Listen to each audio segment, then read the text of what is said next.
Covenant belonging, baptism, confession, and bearing the name. Belonging to the Jerusalem assembly was never a matter of joining a group or adopting a label. It was a crossing of a threshold, a stepping onto holy ground, a turning of the whole life toward Yeshua and his path.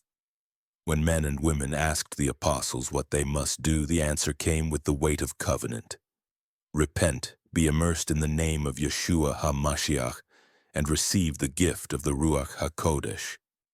These were not rituals to observe, they were birth steps entering the household of Yahweh through water, word, and breath.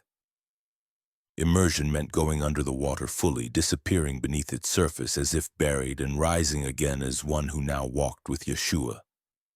It was the crossing of a boundary as Israel once passed through the sea under Yahweh's covering. It was washing before entering holy service, cleansing before approaching the altar, dipping like Naaman who found his flesh renewed.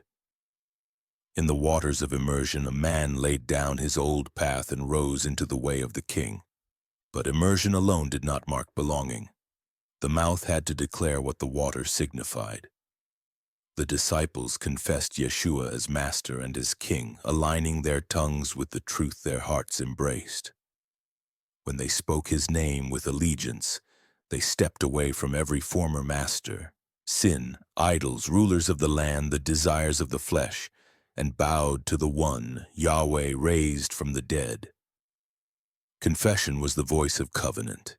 It made the invisible decision visible. After immersion and confession came the laying on of hands.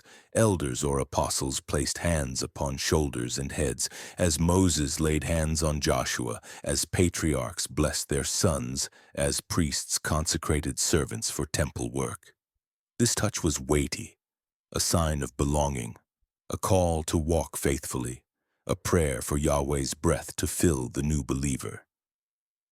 Through this act, the assembly embraced the one who entered, saying with their hands what words could barely hold, "You are ours and we are yours." Then came the breath. The Ruach HaKodesh moved upon those who believed, sometimes like quiet wind, sometimes like fire from heaven. The Ruach strengthened weak knees, opened understanding, stirred boldness, purified thoughts, unified hearts, and gave direction when crossroads appeared. A man could not walk the way by his own strength.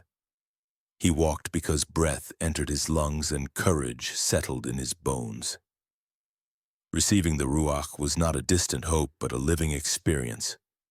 The life of Yahweh resting upon his people.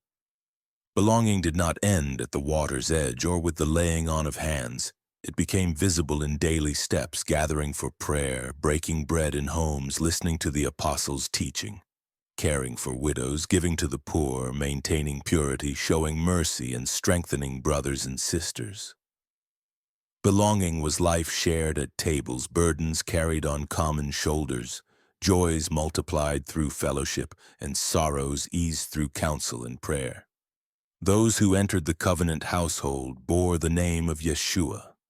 This name marked their lives like a seal on a clay vessel.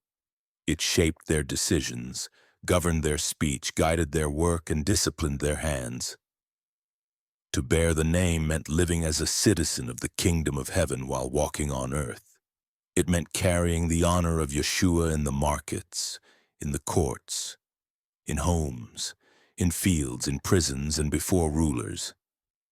It meant suffering gladly when others mocked or threatened, for the name had greater weight than any insult or sword. The believers in Jerusalem did not whisper his name. They spoke it openly. In the temple courts, in the streets, in the fields, at the table, and even in the houses of those who opposed them. They carried the reputation of Yeshua on their shoulders and lived in such a way that the name was magnified, not tarnished. Their allegiance proclaimed that the crucified one had risen, that the rejected stone had become the corner, that the humble teacher was now king over heaven and earth. Covenant belonging was a full turning, a reshaping of life.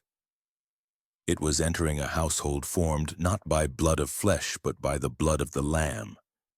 It was stepping onto the covenant path, steady, narrow, ancient, and true. Those who joined this household did not merely join a people. They joined a story that began on the mountain where Yahweh met his servants, that was renewed in the life and rising of Yeshua, and that now continued in streets and homes where bread was broken and prayers rose like incense. And those who bore the name walked forward with the assembly, one heart, one hope, one path, until the day their king would return.